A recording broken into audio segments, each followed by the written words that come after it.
নমস্কার বন্ধুরা, পায়েলের রন্ধনশালায় আরেকটি নতুন রেসিপিতে আপনাদের সকলকে স্বাগত জানাই।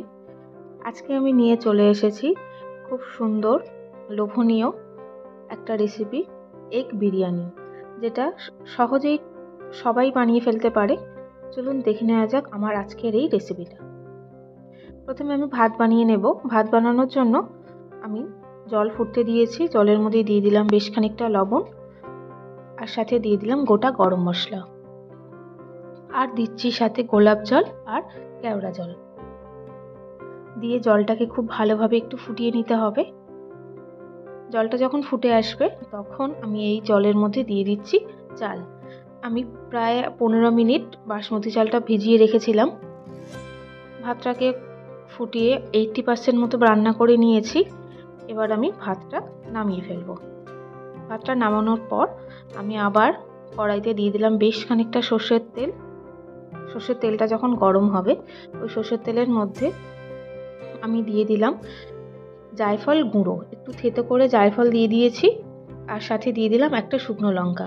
আমি ফোড়নে জায়ফল থেতো করা আর শুকনো লঙ্কা দেওয়ার পর দিয়ে দিলাম পেঁয়াজ কুচি। এখানে আমি 2টো মিডিয়াম সাইজের পেঁয়াজ ব্যবহার করেছি। এবার এই পেঁয়াজটাকে ভালোভাবে ভেজে নিতে হবে। পেঁয়াজটা যাতে তাড়াতাড়ি নরম হয়ে যায় সেজন্য আমি দিয়ে দিলাম বেশ খানিকটা নুন। নুনটা দেওয়ার ফলে পেঁয়াজটা খুব তাড়াতাড়ি নরম হয়ে যাবে এবং ভাজা হয়ে যাবে। এরপর আমি দিয়ে দিলাম রসুন বাটা, সাথে দিয়ে দিলাম আদা বাটা। আমি প্রায় 1 টেবিল চামচ রসুন বাটা এবং 1 টেবিল চামচ আদা বাটা দিলাম। এটা ভালোভাবে ভেজে নিতে হবে যাতে কাঁচা গন্ধটা না থাকে। আমি এর ফাঁকে ফাঁকে মশলা যাতে পুড়ে না যায়, আমি দিয়ে দিচ্ছি ভাত থেকে যে মাড়টা বেরিয়েছে, যে ফ্যানটা, সেই ফ্যানটা আমি অল্প অল্প করে ব্যবহার করব জলের বদলে।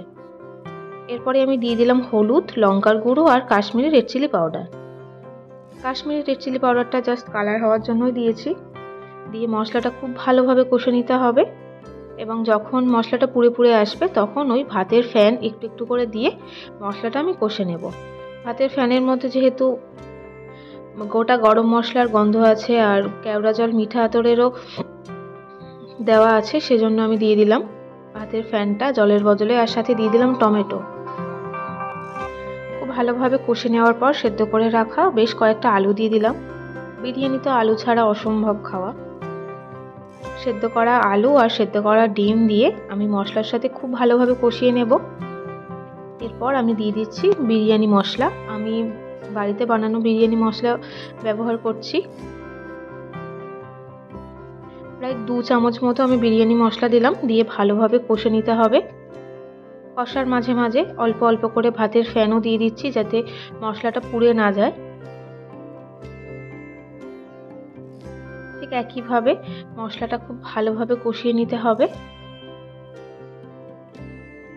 মশলাটার থেকে যখন তেল বেরিয়ে আসবে তখন আমি আস্তে আস্তে এর মধ্যে দিয়ে দিলাম বেশ কয়েকটা কাঁচা লঙ্কা, এবং যে ভাতটা করে রেখেছিলাম সেই ভাতটা দিয়ে দিচ্ছি। আমি এখানে কোনো লেয়ার বানাবো না, একেবারে পুরো ভাতটাই দিয়ে দিলাম। দেওয়ার পর ওপর থেকে দিয়ে দিলাম একটু পেঁয়াজ ভাজা। পেঁয়াজ ভাজাটা ভালোভাবে চারদিকে ছড়িয়ে দিয়ে এরপরে আমি ওপরে দিয়ে দিচ্ছি স্বাদ মতো নুন। নুনটা কিন্তু খুব বুঝে বুঝে দিতে হবে, না হলে কিন্তু বিরিয়ানির টেস্ট ভালো আসবে না। এরপরে আমি আবারও দিয়ে দিচ্ছি বিরিয়ানি মশলা। বেশ খানিকটা বিরিয়ানি মশলা দিয়ে দিয়েছি, এবং তার সাথে দিয়ে দিলাম গোলাপ জল, মিঠা আতর, কেওড়া জলের একটা মিশ্রণ। সাথে আমি একটু বিরিয়ানির গ্রেভি তুলে রেখেছিলাম, ডিমের যে গ্রেভিটা ছিল সেই গ্রেভিটা একটু দিয়ে আমি করেছিলাম যাতে সুন্দর একটা কালার আসে। এরপর এটাকে আমি 8 ঘন্টা মতো মিডিয়াম ফ্লেমে দমে রেখে দেব। 8 ঘন্টা পর আমি খুলে দেখাচ্ছি। বিরিয়ানিটা খুব টেস্টিও হয় এবং খুব চটপট হয়ে যায়, খেতেও খুব সুন্দর।